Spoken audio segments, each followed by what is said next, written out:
الرحمن الرحیم شہنشین پہ تشریف فرما مولانا واجب الاحترام مولانا مخدوم صاحب، مولانا مفتی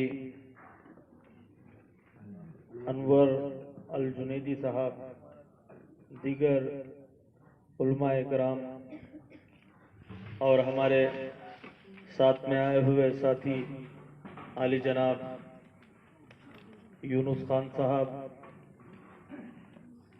کارپوریٹر سٹی کارپوریشن گلبرگہ عالی جناب ریاض صاحب، سابقہ کارپوریٹر و چیئرمین سٹی کارپوریشن گلبرگہ شفیع احمد ہنڈیکر صاحب، اسماعیل بابا صاحب اور محترمہ رمضان بی صاحبہ، دیگر میری عزتدار ماؤں اور بہنوں، بزرگوں، برادران ملت، دوستوں، السلام علیکم ورحمۃ اللہ وبرکاتہ۔ آج کا یہ پروگرام دارالعلوم خلفائے راشدین کے زیر اہتمام 26 جنوری یوم جمہوریہ کے موقع پر منایا جا رہا ہے۔ اس یوم جمہوریہ کی میں تمام طلباء، اساتذہ، مہمانان کو اپنی دل کی عمیق گہرائیوں سے مبارکباد پیش کرتا ہوں اور یہاں پہ آئے ہوئے تمام بچوں سے یہ کہنا چاہتا ہوں کہ ہمارے دیش، ہمارے وطن عزیز کا جھنڈا اس طریقے سے سال میں 2 مرتبہ لہراتے ہیں۔ آپ کو معلوم ہے وہ کون سے دن ہیں جہاں پر ہم ترنگا جھنڈا لہراتے ہیں؟ ایک 15 اگست یوم آزادی، 15 اگست یوم آزادی، جس دن ہمیں انگریزوں کی غلامی سے ہمارے ملک کو آزاد ہوا، اسے ہم 15 اگست یوم آزادی کے وقت ترنگا لہرا کر مناتے ہیں۔ اور آج جو 26 جنوری ہے، آزادی ملی 1947 میں، پھر اس ملک کو ایک قانون ملا، ایک قانون کی کتاب ملی، ضابطہ ملا، جینے کا سلیقہ و طریقہ بتایا گیا۔ اس میں ایک قانون کی کتاب بنی، جس کتاب کا نام ہم اردو میں دستور ہند کہتے ہیں، ہندی میں سنویدھان کہتے ہیں، انگلش میں کانسٹیٹیوشن کہتے ہیں۔ تو 1950 میں ہمیں ہمارے دستور ملا، جو قانون ہندوستان کے لیے بنایا گیا۔ یہ دونوں دن میں یہ فرق ہے۔ آپ کو یہ بنیادی چیزیں معلوم ہونا بے حد ضروری ہے۔ یقیناً آپ دین اسلام سے آراستہ ہو رہے ہیں، قابل مبارکباد ہے، مگر ساتھ ساتھ آپ لوگوں کو یہ بھی بات معلوم ہونا ہے کہ وہی دین کا ایک حصہ ہماری وطن سے محبت ہے۔ ہمیں اپنے وطن سے بے پناہ محبت کرنے کی ضرورت ہے۔ محبت کس انداز سے؟ کئی ایک انداز ہے محبت کرنے کے، ان انداز سے ہمیں محبت کرنا ہے۔ ہمارے ملک کے، وطن کے جھنڈا جو ترنگا جھنڈا ہے، جس میں 3 کلر آپ کو نظر آ رہے ہیں، یہ جھنڈے کی ہم عزت کرنا ہے، احترام کرنا ہے، کیونکہ یہ جھنڈا ہمارے وطن کا جھنڈا ہے۔ آپ یہاں پر دینی تعلیم تو حاصل کر رہے ہیں، اگر آپ کو یہ بنیادی معلومات نہیں ہوں گے تو آگے چل کر آپ کو بہت دشواریوں کا سامنا کرنا پڑے گا۔ تو لہٰذا میری بچوں سے، بچیوں سے، میری بہنوں سے یہی گزارش ہے کہ ہمیں معلوم ہونا چاہیے کہ قانون جو بنایا گیا ہے کس لیے بنایا گیا ہے اور کیا قانون ہے۔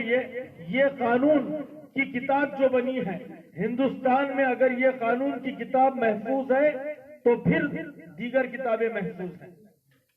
یقیناً اللہ کے کلام کی ذمہ داری خود اللہ تعالیٰ لے رہا ہے۔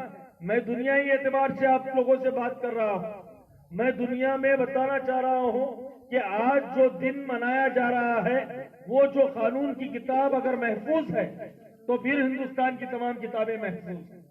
اگر آپ اس کتاب کی حفاظت نہیں کریں گے، یہی کتاب ہے جس کے ذریعے سے آپ ہندوستان میں دینی مدرسہ چلا سک رہے ہیں، دینی تعلیمات کو دے سک رہے ہیں، آپ اپنے آزادی اظہار خیال کا یہ استعمال کر سک رہے ہیں۔ یہی کتاب کی وہ دین ہے جس دن آج منا رہے ہیں۔ آج یہی کتاب ہے جس کی وجہ سے ہم اپنے مذہب پر چل سک رہے ہیں، مذہب کی تبلیغ کر سک رہے ہیں، مذہب پر عمل کر سک رہے ہیں۔ یہ تمام کتاب یہی کتاب کی بدولت ہے، اور فرقہ پرست طاقتیں اس کتاب کو ختم کرنا چاہتے ہیں، دستور ہند کو ختم کرنا چاہتے ہیں، اور ہم اس کتاب سے دور رہتے ہیں۔ تو جو دشمنان اسلام ہیں، جو دشمنان دستور ہند ہیں، یہ لوگ چاہتے ہیں کہ آپ بتائیے کہ آپ کے مدرسوں کو رہ رہ کر حملہ کیا جاتا ہے۔ یہ نہیں چاہتے کہ اللہ کے رسول صلی اللہ علیہ وسلم سے، شریعت سے یہ نونہال آراستہ ہو۔ یہ نہیں چاہتے کہ دین اسلام سے ہمارے بچے آراستہ ہو۔ تو یقیناً ہم اس لیے یہ لوگ فرقہ پرست طاقتیں چاہتے ہیں کہ دستور ہند کے اوپر حملہ کر کر دستور ہند کو ہی ختم کر دیا جائے۔ ایک مخصوص کتاب کو پھر سے ہندوستان میں انٹروڈیوس کر دیا جائے، دستور ہند کو ختم کرنا چاہتے ہیں، کیونکہ وہ دستور آپ کو ہر بات کی اجازت دیتا ہے۔ وہ دستور آپ کو دستور ہند پر کیسے حملے کیے جا رہے ہیں اگر آپ دیکھیں گے تو کولار ملباگل تعلقے میں کل جمعہ کی نماز بچے پڑھ رہے تھے، تو وہاں پر فرقہ پرست طاقتیں آ کر پولیس والوں کو لے کر آ کر ان کے اوپر لاٹھی چارج کیا جاتا ہے۔ وجہ کیا ہے؟ یہ کانسٹیٹیوشن آف انڈیا کو ختم کرنا وجہ ہے۔ اڑپی چکمنگلور میں جس طریقے سے میری ماں بہنیں اپنے چہروں کو نقاب سے چھپائے ہوئے یہاں پر بیٹھے ہوئے ہیں، وہاں پر بچیاں ہماری اسکول میں حجاب بلکہ ہیڈ اسکارف جسے کہتے ہیں سر پر اوڑھنی پہن کر جانے نہیں دیا جا رہا ہے، جبکہ ہمیں آج کا جو دن ہم منا رہے ہیں یہ دستور ہند ہمیں اجازت دیتا ہے کہ ہم اپنی عزت کے خاطر، اپنی ڈگنیٹی کے خاطر ہم کوئی بھی لباس پہن سکتے ہیں۔ آپ امامہ پہن سکتے ہیں، میں بغیر ٹوپی کے رہ سکتا ہوں، آپ ٹوپی پہن سکتے ہیں، آپ کرتا پیجامہ پہن سکتے ہیں۔ یہ تمام چیزوں کی اجازت آج کا دن دے رہا ہے، یہ تمام چیزوں کی اجازت۔ آج ہماری بہنوں کو مینٹلی ٹارچر کیا جا رہا ہے اڑپی میں، پچھلے 15 دن سے کلاس کے باہر بیٹھی ہوئی ہیں۔ ان کا قصور کیا ہے؟ ان کا قصور یہ ہے کہ سر کے اوپر اوڑھنی ہو رہی ہے، صرف سر کے اوپر اوڑھنی اوڑھنے کی وجہ سے انہیں باہر بٹھایا جا رہا ہے، جو غیر دستوری ہے، جو غیر کانسٹیٹیوشن کا ہے۔ اور ہم کانسٹیٹیوشن آف انڈیا سے دور ہو گئے، ہمیں اپنے حقوق نہیں معلوم، ہمارے کیا اختیارات ہیں، ہمارے کیا حقوق ہیں، ہمیں پتہ نہیں، اس لیے ظلم سہتے جا رہے ہیں۔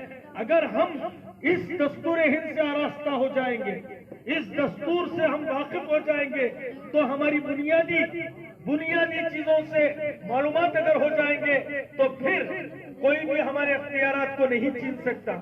تو لہذا یقیناً دین اسلام سے آراستہ ہونا ہے۔ میں تو یہ کہوں گا IAS IPS scientist, lawyer, engineer, سب سے بڑا ذہین کوئی ہوتا ہے تو اس مدرسے میں پڑھنے والا بچہ حافظ قرآن میں ذہین ہوتا ہے۔ یہ تو حقیقت ہے، کیونکہ نہ IAS ان کے سینوں میں وہ قرآن مجید 30 پاروں کی موجود ہوتی ہے، کسی کے پاس اتنی ذہانت نہیں ہوتی کہ وہ ایک پارہ یا ایک سورت کو یاد کر لے، مگر یہ معصوم نونہال 30 پاروں کو اپنے سینے میں محفوظ رکھتے ہیں۔ تو میں سمجھتا ہوں کہ دنیا میں سب سے زیادہ ذہین اگر کوئی ہے تو یہ طلباء ہیں، یہ حفاظ اکرام ہیں، کل ہونے والے حفاظ اکرام ہیں، یقیناً قابل ستائش ہے۔ مگر موجودہ دور کے اعتبار سے میں خلفائے راشدین کے ذمہ داران سے مؤدبانہ خلوص گزارش کرتا ہوں کہ یقیناً آپ بڑی محنت و مشقت کے ساتھ ان نونہالوں کی ذمہ داری لیتے ہوئے انہیں دین اسلام سے آراستہ کر رہے ہیں، مگر آج کے اس دن آپ لوگ بھی عہد کر لیجئے، ہم تمام لوگ اس بات کی مدد کرنے کے لیے تیار ہیں کہ جہاں پر ہمارا بچہ حافظ قرآن بنتا ہے تو دوسری جگہ وہی بچہ اس دیش میں انجینئر بنے، جہاں پر عالم دین بنتا ہے تو دوسری جگہ ہمارا بچہ ڈاکٹر بنے، دنیائی تعلیمات بھی حاصل کرے، دینی تعلیم حاصل کرے، عصری تعلیم حاصل کرے۔ اس کمپٹیٹیو مقابلہ جات کی دنیا میں اگر صرف ہم دینی تعلیم تک محدود یہ لوگوں کو رکھیں گے تو پھر یہ رسوا ہوں گے، پھر انہیں رسوا کیا جائے گا۔ ایک جگہ آپ کئی اماموں کو آپ دیکھ رہے ہوں گے، کئی مؤذن حضرات کو دیکھ رہے ہوں گے، وہ نماز کی وقت ہوتا ہے تو اذان دینے جاتے ہیں، دوسرے اوقات میں کسی ہوٹل کے کاؤنٹر پر نظر آتے ہیں، کسی ڈی ٹی پی سینٹر پر نظر آتے ہیں، کسی اخبار کے آفس میں کام کرتے ہوئے نظر آتے ہیں۔ تو لہذا اگر ہم انہیں اصلی تعلیمات سے بھی آراستہ کریں گے، وہ دین کا بھی کام کریں گا، دنیا میں بھی قیادت کریں گا انشاءاللہ تعالی۔ دین اور دنیا آپ کے ہاتھوں میں ہے، کیونکہ یہ نو نہال 100 بچے کوئی معمولی بچے نہیں، بلکہ یہ اس دیش کا، اس ملک کا مستقبل ہے، اس سماج کا مستقبل ہے۔ یہاں پر آج بچے نظر آ رہے ہیں، کل یہی ہمارا مستقبل ہے، کل یہی ہمارے، ان کے والدین اگر ہیں تو ان کے بڑھاپے کی سہارا یہی لوگ ہیں، بڑھاپے کی لاٹھی یہی لوگ ہیں۔ آپ کے ہاتھوں میں یہ لوگوں کی زندگیاں ہیں اور امید ہے کہ ان کی زندگیوں کو آپ بہترین کریں گے۔ اور میں چاہتا ہوں کہ دین اسلام کے ساتھ ساتھ دنیائی تعلیمات سے بھی یہ آراستہ ہو اور دستور ہند سے بھی یہ واقف ہو اور ہندوستان کے تمام معاملات سے بھی یہ واقف ہو۔ یقیناً خلفائے راشدین دور دراز شہر کے یہاں پر آ کر ایک اچھے ماحول میں ان کی تعلیم دے رہے ہیں۔ آپ تمام لوگ قابل مبارکباد ہیں، اور ساتھ ساتھ آج اس موقع پر یوم جمہوریہ کو آپ نے بہترین انداز میں منایا، اس کے لیے بھی میں آپ کو مبارکباد دے رہا ہوں اور بتانا چاہ رہا ہوں کہ دستور ہند کو آپ کے نظم العین کا ایک حصہ بنا لیجئے اور ہمارے بچوں کو، نونہالوں کو ان کو واقف کروائیے کہ ان کے حقوق کیا ہیں، ان کے اختیارات کیا ہیں، ورنہ فرقہ پرستی ہر جگہ سر چڑھ کر بول رہی ہے۔ آپ دیکھیے فرقہ پرستی اس حد تک آگے بڑھ گئی ہے، یہیں پہ کچھ دور 25 کلومیٹر پر تاڑ تیگرور میں قرآن مجید کو جلایا جاتا ہے، قرآن مجید کو جلایا جاتا ہے، ہم خاموش تماشائی بن کر دیکھتے بیٹھتے ہیں، اور 2 دن میں جلانے والوں کے اوپر FIR ہوتی ہے اور 2 دن میں انہیں بیل کے ذریعے سے ریلیز بھی کر دیا جاتا ہے، رہا کر دیا جاتا ہے، اور ہم خاموش تماشائی بن کر بیٹھے ہوئے ہیں۔ وجہ یہی ہے کہ ہم ان تمام چیزوں سے آراستہ نہیں ہیں۔ ہم چاہتے ہیں کہ صرف اپنے آپ کو محدود نہ کریں۔ یقیناً دینی تعلیم جو ہے ہمارے دنیا اور آخرت میں کام آنے والی ہے، اس کے ساتھ ساتھ یہ بھی ہمیں دیکھنا ہے کہ دنیا میں بھی کیا چل رہا ہے۔ تو لہذا میں میری بات کو مختصر کرتے ہوئے یہی پیغام دینا چاہتا ہوں کہ یہ کانسٹیٹیوشن آف انڈیا، دستور ہند آج ہمیں ملا ہے، اس کی حفاظت کرنا ہماری ذمہ داری ہے۔ اس کی حفاظت اگر ہوگی تو ہماری مذہب کی حفاظت ہوگی، تمام کتابوں کی حفاظت ہوگی، ہمارے اختیارات کی حفاظت ہوگی۔ ہم اس کتاب کے ذریعے سے بہت سارے کام کریں گے، کیونکہ یہ کتاب جو بنائی گئی ہے ہمارے بزرگوں نے یہی سوچ کر بنایا ہے کہ ہم کسی بھی مذہب پر چل سکتے ہیں، پریکٹس اس پر عمل کر سکتے ہیں اور اس کی تبلیغ کر سکتے ہیں۔ تو لہذا میری آج تمام لوگوں سے یہی گزارش ہے کہ اس کتاب کو بھی پڑھیے اور پڑھ کر اپنے اختیارات کی معلومات کیجیے۔ میں آخر میں خلفائے راشدین کے تمام منتظمین، ذمہ داران، اساتذہ، علماء کرام کو مبارکباد دیتا ہوں اور چاہتا ہوں کہ اس طریقے کی تقاریب آپ جوش طریقے سے ہر ہمیشہ مناتے رہیے، اور اتنی دیر آپ کو جھنڈا چڑھانے میں نہیں کرنا ہے، جلد سے جلد آپ جھنڈا چڑھانے کا انتظام کیجیے، کیونکہ ضروری ہے کہ ہم جلد سے جلد اسے چڑھائیں۔ اور ساتھ ساتھ میں ہمارے یہاں پر آئے ہوئے والدین کو میں مبارکباد دیتا ہوں کہ آپ اپنے بچوں کی نونہالوں کی تعلیم کے لیے یہاں پر پڑھا رہے ہیں، اور میں اس بات کا تیقن دیتا ہوں خلفائے راشدین کے ذمہ داران کو کہ جب بھی جس کسی انداز میں ہم تمام لوگوں کی ضرورت پڑی تو ہم آپ کی ضرورت کو پوری کرنے کے لیے اپنی سعادت سمجھیں گے، اپنے لیے برکت سمجھیں گے۔ آپ آگے بڑھیے، ہم تمام لوگ آپ کے ساتھ ہیں۔ آپ دینی تعلیم سے آراستہ کیجئے، دنیائی تعلیم سے آراستہ کیجئے، بے ڈر اور بے خوف ہو کر آپ اپنے کام کو بڑھائیے، بڑھا کر نونہالوں کو تیار کیجئے۔ بہت بہت شکریہ۔ السلام علیکم۔